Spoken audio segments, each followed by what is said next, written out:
तालाब के किनारे एक सुंदर सा घर था, छोटा सा, और उस घर में एक परिवार रहता था।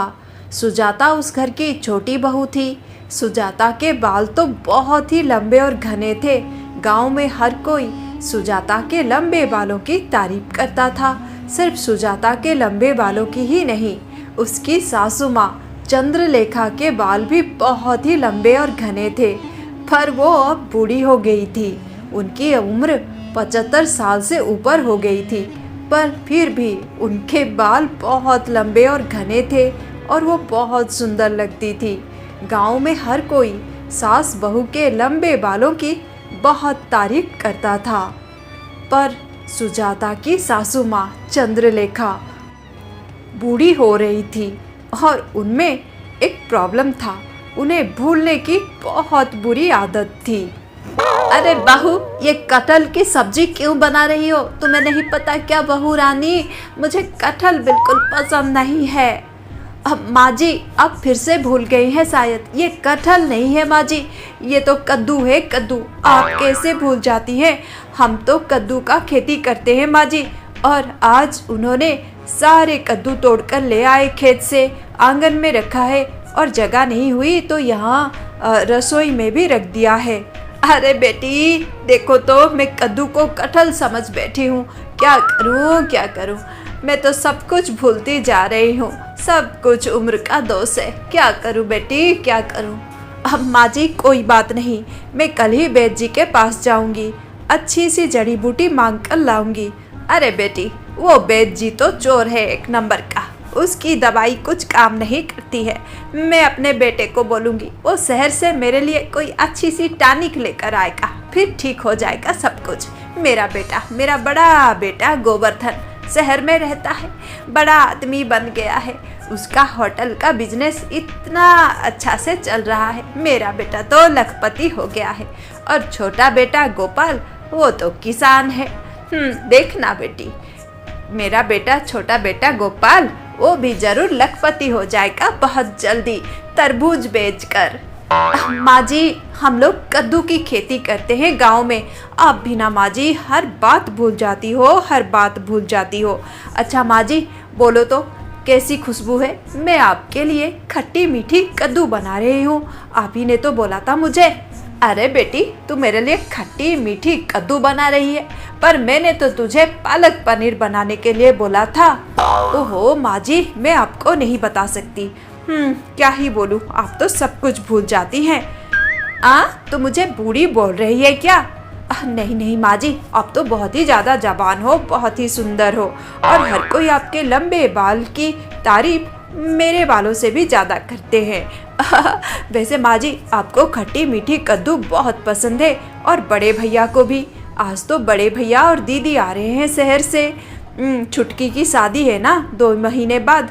दीदी बोल रही थी फ़ोन पर कि छुटकी के लिए बहुत सारे गहने बनाए हैं उन्होंने। 25 लाख के गहने माँ जी। अरे हाँ बिटिया, गोवर्धन बोल रहा था मुझे कि माँ, मैं 25 लाख के गहने लेकर आ रहा हूँ छुटकी के लिए। सच में मैं बहुत खुश हूँ, पर मेरा छोटा बेटा इतना कुछ कर रहा है। कम नहीं है बेटी। हाँ, मैं पैसों को नहीं नापती, मैं तो दिल देखती हूँ, दिल।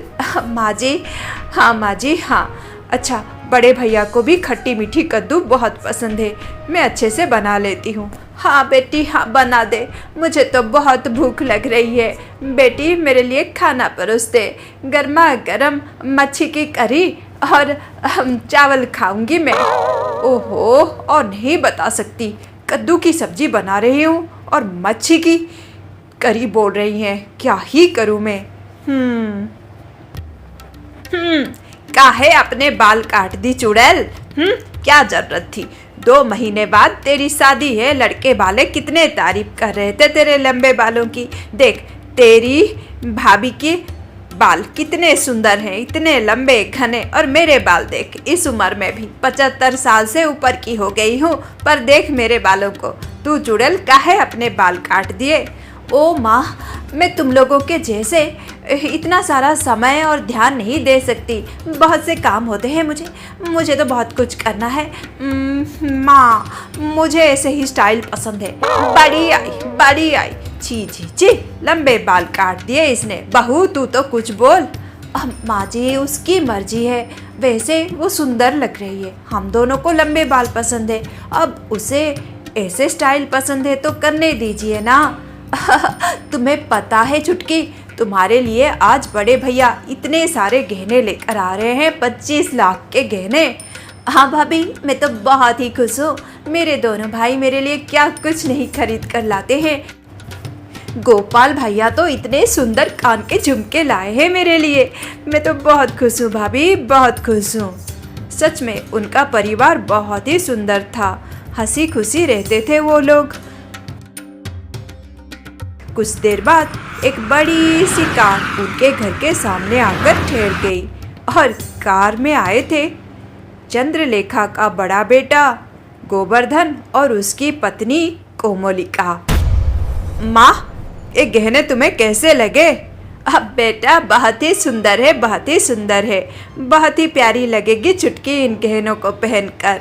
बेटा, ये तो इतने महंगे गहने हैं, इतने सारे पैसे तुमने खर्च कर दिए अपनी बहन के लिए। माँ, क्यों नहीं करूँगा? इंसान मेहनत अपने परिवार के लिए ही करता है ना। हाँ, और तुम लोग तो मेरी परिवार हो, और छुटकी की शादी मैं धूमधाम से करना चाहता हूँ। वैसे माँ, मैं तो चाहता हूँ कि गोपाल भी मुझसे कुछ पैसे ले ले और अपना ये खेती का काम बहुत बड़ा कर दे, पर वो है बहुत स्वाभिमानी, बिल्कुल पिताजी के जैसा। मुझसे कोई भी मदद नहीं लेना चाहता है, अपने दम पर सब कुछ करना चाहता है। जो उसकी मर्जी माँ, जो उसकी मर्जी, पर मैं हमेशा उसके लिए हूँ। अरे बेटा, मेरे नसीब तो खुल गए। सच में कितनी भाग्यशाली हूँ मैं। मेरे दोनों बेटे कितना ख्याल रखते हैं मेरे। ये गहने बहुत सुंदर लग रहे हैं बेटा। हाँ माँ, सुंदर तो होगा ना। कोमलिका खुद सोनार के पास जाकर इसे बनवाया है। पसंद आ गए, मुझे बहुत खुशी हुई। माँ, आज मैं जो कुछ हूँ तुम्हारे आशीर्वाद से हूँ। मैंने तुम्ही से ही तो खाना बनाना सीखा था, और देखो शहर में मेरा होटल का काम इतना अच्छा चल गया। क्या लेकर गया था मैं शहर? कुछ भी नहीं। हाँ, और देखो किस्मत ही बदल गई। आज मेरे पास इतने सारे पैसे हैं, सुख सुविधा है, सब तुम्हारे वजह से माँ, सब तुम्हारे वजह से। कितनी बार बोलता हूँ मैं कि मेरे साथ आओ, शहर में रहो, पर तुम तो सुनती ही नहीं हो। तुम तो छोटे को ही बहुत प्रेम करती हो मुझसे ज़्यादा। अरे बेटा, मैं तो तुम तीनों भाई बहन को प्रेम करती हूँ। मेरे लिए तुम सब एक बराबर हो, और मेरी दोनों बहुएं तो बहुत ही अच्छी हैं, और दामाद भी बहुत अच्छा है। मैं बहुत खुश हूँ बेटा, ऐसे ही बहुत खुश हूँ। अब इस उम्र में शहर जाकर क्या करूँगी? शहर तो मुझे नहीं भाता। अच्छा बहू सुनो, अपने ही हाथों से ये 25 लाख के गहने लेकर अपने ननंद को दे दो, वो खुश हो जाएगी। तुमने बहुत ही सुंदर गहने पसंद किए हैं उसके लिए। ये लो, बस इसी की कमी थी, अब ये काम रह गया है। मेरी बहन की भी शादी है 3 महीने बाद, छुटकी की शादी है 2 महीने बाद, और मेरे बहन की शादी 3 महीने के बाद। मेरी बहन के लिए इन्होंने सिर्फ 2 लाख के गहने पसंद किए और 2 लाख के गहने खरीदे। और अपने बहन के लिए 25 लाख के गहने।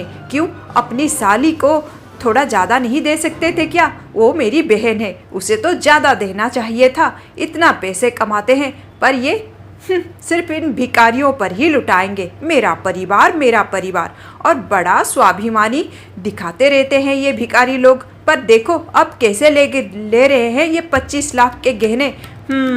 मेरा भाई मुझसे मदद नहीं लेता है, ये वो। देख रही हूँ, सब कुछ देख रही हूँ, मुझे ये सब बिल्कुल पसंद नहीं है। पर मैं भी क्या कम हूँ, मैंने भी तो अच्छे से खेल दिया है। इन्होंने मुझे 25 लाख रुपए दिए थे गहने खरीदने के लिए, अपनी ननंद रानी के लिए, पर मैंने सिर्फ 5 लाख के गहने खरीदे। बाकी सारे गहने नकली है, नकली। ये राज से तो कभी पर्दा नहीं उठेगा, और अगर उठा भी तो मुझ पर दोष नहीं आएगा। ऐसा खेल खेला है मैंने। 25 लाख के गहने समझकर ननंद रानी इन्हें अपने साथ ससुराल ले जाएंगी, फिर वो जाने और उनकी ससुराल वाले जाने, मुझे क्या।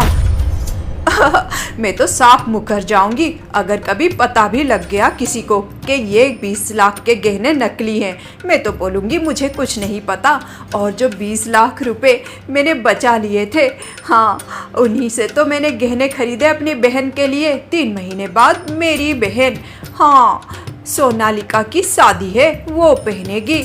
महारानी जैसी है मेरी बहन। इस भिखारन के जैसे नहीं जो इस पर लुटा दूँ मैं 25 लाख के गहने। हाँ मैं तो कल ही जा रही हूँ अपने मायके, अपने साथ ले जाऊंगी ये गहने और दे दूंगी माँ को। माँ को तो मैंने फ़ोन पर बोल दिया है, माँ भी बोल रही थी छुपा कर ले आना। बस कल ये 25 लाख के गहने मेरे बहन को दे दूँ, माँ के हाथों में रख दूँ, फिर मैं परेशानी से मुक्त हो जाऊंगी। पर ये गहने यहाँ पर बैग में रखा है, बड़ा डर लगता है कहीं मेरे पति को पता लग गया तो हे भगवान मुझे तो तलाक ही दे देंगे ये, जैसे गुस्से वाले हैं ना। क्या करूँ और कहाँ रखती भला, कहीं जगह ही नहीं मिला। ये तो बहुत ही स्मार्ट हैं, अगर इन्हें पता लग गया तो। हाँ और कहाँ रखूँ इसे, समझ में ही नहीं आ रहा है। कोई बात नहीं, ऐसे साड़ी के नीचे ऐसे पोटली में रखा है, वहीं पर ही रहने दो। हाँ अरे बाबा रे, कोमोलिका तो बहुत ही कमाल कर रही थी। उसने तो चोरी कर लिए थे और अपने ननंद को ना देकर अपने बहन के लिए 20 लाख के गहने बनवाए थे और अपनी ननंद को नकली गहने दे रही थी। बस 5 लाख रुपए के ही असली गहने, बाकी 20 लाख के नकली गहने। पर अपने बहन के लिए असली गहन बनवाकर वो कपड़ों के नीचे रख दिया था बैग में, और कल जा रही थी ना अपने मायके तो दे देगी अपने माँ के हाथों में। ये सोचकर वो मन ही मन बहुत खुश हो रही थी, पर थोड़ा सा डर भी रही थी, क्योंकि उसे डर था कहीं उसके पति के हाथों में ना आ जाए ये गहने। अरे अरे, ये क्या कर रहे हैं यहाँ पर, ये क्यों कपड़ा लता निकाल रहे हैं बैग से। हे भगवान, नीचे ही तो मैंने गहना रखा है, अगर इन्हें पता लग गया तो। अजी क्या हुआ, क्या ढूंढ रहे हैं आप। अरे देखो ना, यहाँ पर मैंने अपना शर्ट रखा था पर मिल ही नहीं रहा है। तुम भी ना, इतना सारा सामान लाने की क्या ज़रूरत थी, और ऊपर से कार भी खराब हो गया। अजी गांव की सड़क ही ऐसी है, कार का क्या दोष। अब क्या होगा जी, कैसे जाएंगे हम अपने मायके कल। अरे कल नहीं जा सकते, अब पता नहीं वो कार कब तैयार होगा। वैसे वो मैकेनिक बोल रहा था कि 4-5 दिन लग जाएंगे, और कल मुझे कुछ काम है गांव में, तो एक काम करेंगे जी, परसों चले जाएंगे तुम्हारे मायके। जी क्या, परसों? हाँ हाँ परसों ही जाएंगे, कल मुझे कुछ काम है। रुको मैं अपना शर्ट ढूंढ लेता हूँ। जी आप रहने दीजिए ना, मैं ढूंढ कर दे देती हूँ। आप जाकर अपनी माँ जी से गप्पे लड़ाइए, हाँ, वो तो आपसे बात करने के लिए बावली हो रही है। अच्छा अच्छा ठीक है, तुम ही ढूंढ लो, मैं जाता हूँ माँ के पास, अब बात करता हूँ माँ से। अरे बाबा रे, अगर और थोड़ी देर वो यहाँ पर बैठे रहते तो उन्हें तो पता ही लग जाना था, और आज ही मुझे तलाक दे देते। ये तो बहुत ही गुस्से वाले हैं, क्या करूँ। और मैं सोच रही थी कि अपने मायके कल ही चली जाऊंगी और माँ को ये गहने दे दूंगी। अब ये बोल रहे हैं कि कल नहीं परसों जाना है, ऊपर से कार भी खराब हो गया है। अब बस में जाएंगे हम लोग, इतना सारा सामान भी है। अब क्या करूँ मैं, मुझे बहुत ही ध्यान में रखना होगा सब कुछ, नहीं तो इनके नज़र में आ गया तो कुछ ना कुछ तो करूँगी मैं। यहाँ पर बैग में वो गहने रखना बिल्कुल भी सेफ नहीं होगा। ये अगर ऐसे ही बैग खोलते रहे तो इन्हें पता लग जाएगा। कहाँ रखूँ मैं ये पोटली, मुझे तो समझ में नहीं आता कि गहनों की पोटली कहाँ रखूँ। कोमोलिका तो बहुत परेशान हो रही थी कि वो अपनी गहनों की पोटली कहाँ रखेगी। अगले दिन सुबह सुबह, अरे बाबा रे, देखो इन दोनों को कैसे अपने लंबे घने बाल को लहराते हुए यहाँ पर नहा रही है तालाब में। चलो छोड़ो, छोटी तो जवान है, हाँ, और बहू है। माँ जी को देखो, पता नहीं खुद को क्या समझती है, बड़ी जलपरी वाली फीलिंग आती होगी, और मुझे चिढ़ाने के लिए ऐसा करती हैं। अच्छे से पता है मुझे, जब से मैं इस घर में शादी करके आई हूँ तब से माँ जी का व्यवहार मेरे प्रति ऐसा ही है। मुझे बिल्कुल पसंद नहीं करती है, दिन भर छोटी की ही तारीफ करती है, और मुझे भी माँ जी बिल्कुल पसंद नहीं। इनके बाल तो देखो, हमेशा ऐसे खुला करके ही रखती है मुझे चिढ़ाने के लिए। मुझे बोल रही थी बहू आओ तालाब में नहाते हैं, तालाब में नहाऊं? छी छी छी, मेरे घर का बाथरूम किसी महल से कम है क्या? भिकारन कहीं की, बड़ी आई भिकारी लोग। अपने पति के वजह से ये सब कुछ सह रही हूँ मैं, नहीं तो मैं यहाँ आती क्या। वैसे भी इन दोनों के बाल देखकर बड़ी जलन हो रही है। मेरी चोटी तो देखो चूहे की पूंछ जैसी लग रही है। बहू तुझे भी कुछ समझ नहीं है। बेटी सुजाता देख तो उस औरत को देख, शकल से ही चोरनी लग रही है। वहाँ तो हमारे कपड़े हैं और कपड़े उसके आसपास सूख भी रहे हैं। तुम्हें तो बिल्कुल अक्ल नहीं है। कहाँ पर कपड़े सुखाए हैं तुमने? चलो जल्दी चलते हैं। माँ जी ये क्या बोल रही हैं आप? वो आपकी बड़ी बहू है, कमोलिका दीदी है वो। अरे क्या कमोलिका है? ओहो, ये भूलने के बीमारी का क्या करूँ मैं? क्या क्या सोच लेती हूँ, भूल जाती हूँ सब कुछ। क्या करूँ बेटी, क्या करूँ? ओहो, मुझसे ना बोल देना। उसका शकल देखकर धोखा खा गई मैं। ओ माँ जी, आप और आपकी भूलने की बीमारी। अच्छा माँ जी चलिए घर चलते हैं। अभी तो जमींदारनी आती ही होंगी। उन्होंने बोला था ना कि वो सारे कद्दू खरीद लेंगी। उनके घर में तो शादी है उनकी ननद की। क्या बहू क्या बोल रही है तू? जमींदारनी सारे कद्दू खरीद लेगी? वो तो बहुत ही कंजूस है। और ये क्या सुन रही हूँ मैं? घोर कलयुग है, घोर कलयुग। क्यों माँ जी क्या हुआ? अरे उसकी सासू माँ शादी कर रही है। मुझे तो पता था उसके चाल चलन कुछ अच्छे नहीं थे। जब वो जवान थी तब से जानती हूँ मैं उसे। छी छी छी, इस उम्र में शादी कर रही है उसकी सास। अरे माँ जी उसकी सासू माँ क्यों शादी करेंगी? ओ माँ जी उसकी ननंद शादी कर रही है। क्या ही बोलूँ मैं। चलिए माँ जी चलिए, दीदी कब से वहाँ पर बैठी है। माँ कल मैं अपने मायके जा रहा हूँ, 2 दिन रहकर आऊँगा। अरे बेटा पर तेरा हवाई जहाज़ तो खराब हो गया है, कैसे जाएगा तू? माँ वो हवाई जहाज़ नहीं है, कार है कार। गोपाल को बोल दिया है वो तैयार कर देगा मेरा हवाई जहाज़ 2-4 दिन में। मैं बस में जा रहा हूँ। वैसे तुम्हारी बहू ने इतना सारा सामान रखा है कि मैं तो परेशान हो गया हूँ कि इतना सारा सामान उठाकर मैं कैसे जाऊँगा ससुराल बस में। अरे मुझे तो बड़ा ही डर लग रहा है। आज भी ये अपना कुछ सामान ढूंढ रहे थे बैग में। इस तरह बैग में इतना सारा गहना मैंने रख दिया है। कल से ढूंढ रही हूँ कि कहाँ वो गहना मैं छुपा कर रखूँ। नहीं बड़ा ही डर लग रहा है, कहीं इन्हें मिल ना जाए वो गहने। कहीं और वो गहने मुझे रखने ही पड़ेंगे, ऐसा नहीं चलेगा। पर इस बुढ़िया को देखो, अभी भी मुझे चिढ़ा रही है ऐसे लंबे बाल लहरा कर। छी छी छी, पता नहीं कब इस भिखारी घर से जाऊंगी मैं अपने घर। पर अब तो मुझे कुछ अच्छी सी जगह ढूंढनी पड़ेगी जहाँ मैं वो गहने छुपा सकूँ। हे भगवान, कब जाऊंगी मायके और कब दे दूंगी वो गहने अपने माँ के हाथ में। कोमोलिका बहुत ही परेशान थी और वो ऐसा जगह ढूंढ रही थी जहाँ वो अपनी गहने छुपा कर रख सके। वो बहुत ही बेचैन है और इस तरह शाम भी हो जाती है, पर उसे समझ में नहीं आता है कि वो गहने कहाँ छुपाएगी, कैसे अपने मायके लेकर जाएगी। इतने सारे कद्दू, मैं तो बहुत खुश हो गई देखकर। तुम्हारी कद्दू की खेती तो बहुत अच्छी हुई है इस बार। बहुत खुश हूँ मैं। तुम तो बोल रही थी कि कुछ देर बाद जमींदारनी आ रही है इसे खरीदने। हाँ दीदी, उनकी ननंद की शादी है ना, तो वो खरीद रही हैं। दावत होगी, सब कुछ होगा। दीदी तुम अपने साथ 2-4 कद्दू लेकर जाओ ना। तुम्हें तो पता है हमारे खेत की कद्दू कितनी स्वादिष्ट होती है, बिल्कुल मीठे हैं। अरे मिल गया। मैं कहाँ छुपा कर ले जाऊंगी अपने गहने? क्या बात है। हाँ, एक बड़ा सा कद्दू ले जाती हूँ अपने साथ। वैसे इन्हें पता है कि मेरी माँ को यहाँ के कद्दू बहुत पसंद है। कद्दू ले जाऊंगी और कद्दू के अंदर वो गहने छुपा लूँगी, किसी को कुछ पता नहीं लगेगा। यही ठीक रहेगा। पता नहीं ये बात पहले क्यों नहीं आई मेरे मन में। हाँ, एक कद्दू दे दो मुझे, मैं कद्दू ले जाती हूँ। माँ बहुत खुश हो जाएगी, माँ को बहुत पसंद है हमारे घर की कद्दू। हाँ दीदी हाँ, मैं अच्छा सा कद्दू दे देती हूँ आपको। कोमोलिका एक बड़ा सा कद्दू ले आती है अपने साथ।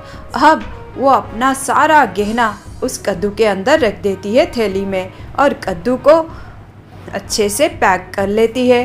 ओह, कल ये इसको मैं ले जाऊंगी अपने मायके, अब किसी को कुछ पता नहीं लगेगा।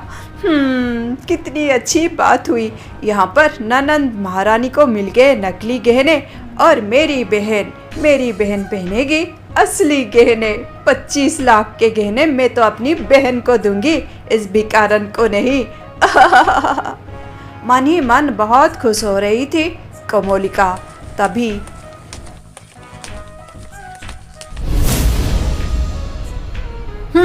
पता नहीं क्यों मेरे घर की इतनी बड़ी कद्दू ये ले जाएगी।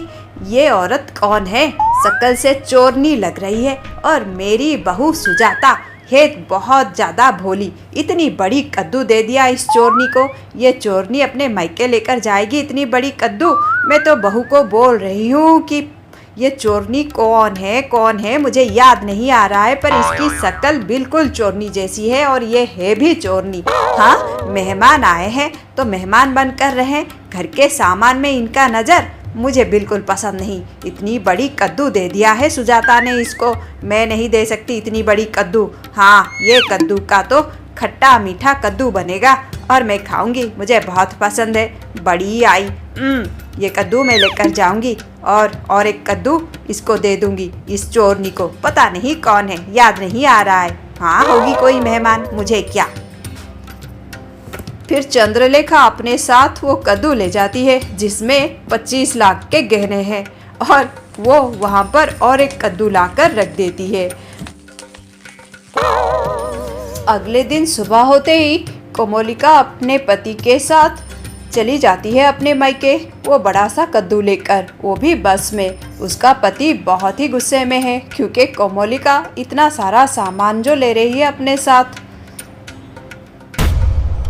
अजी, जमींदारनी जी बहुत खुश हो रही थी और बहुत पैसे देकर गई। हाँ, मैं बहुत खुश हूँ। अजी सुनिए ना, ये बड़ा सा कद्दू है, इसे काट दीजिए, माँ जी ने पसंद करके रखा है। बोल रही थी आज भी वो खट्टी मीठी कद्दू की सब्जी खाएंगी, उनके लिए बनाऊंगी मैं। ये बोलकर सुजाता रसोई में चली जाती है। फिर गोपाल एक बड़ा सा चाकू लाकर वो कद्दू को काटता है। जब वो कद्दू को काट देता है तो वो कद्दू के अंदर वो थैली को देखकर चौंक जाता है और जब वो थैली खोलकर देखता है तो देखता है इतने सारे गहने। वो तो आश्चर्य हो जाता है, उसे पता लग गया था कि उसे गुप्त धन मिल गया है। अरे, मेरे तो नसीब ही जाग गए। पर ये बात मैं किसी को नहीं बता सकता, माँ को तो भूलने की बीमारी है और मेरी पत्नी सुजाता और छुटकी दोनों के पेट में कोई भी बात नहीं पचती है, बाहर बोल देते हैं। तो ये राज ही रहना चाहिए। इस बात को मैं कभी किसी को नहीं बोलूँगा, यही ठीक रहेगा। ये भगवान जी की तरफ से मेरे लिए उपहार है। मैं बहुत खुश हूँ, बहुत खुश हूँ। उस दिन तो गोपाल की किस्मत ही बदल गई थी और वो इस बारे में चुप्पी साधना सही समझा। पर इधर कोमोलिका वो बहुत परेशान थी। अजी, आप ये क्या बोल रहे हैं? मेरे तो होश ही उड़ गए हैं। आप वो कद्दू किसी को दे दिया बस में? अरे हाँ, एक गरीब आदमी को दे दिया, उसका भला होगा। और क्या, इतना बड़ा कद्दू लेकर मैं ससुराल आता क्या? एक तो कार खराब हो गया था, ऊपर से इतना सारा सामान मैंने दे दिया उसको। हाँ, क्या हुआ? तुम तो ऐसे परेशान हो रही हो जैसे वो कद्दू नहीं कोई खजाना हो। अब सुजाता क्या करेगी? ना वो बोल पाएगी ना ही कुछ कर पाएगी। उसके तो होश ही उड़ गए हैं। इसे बोलते हैं कर्म का फल।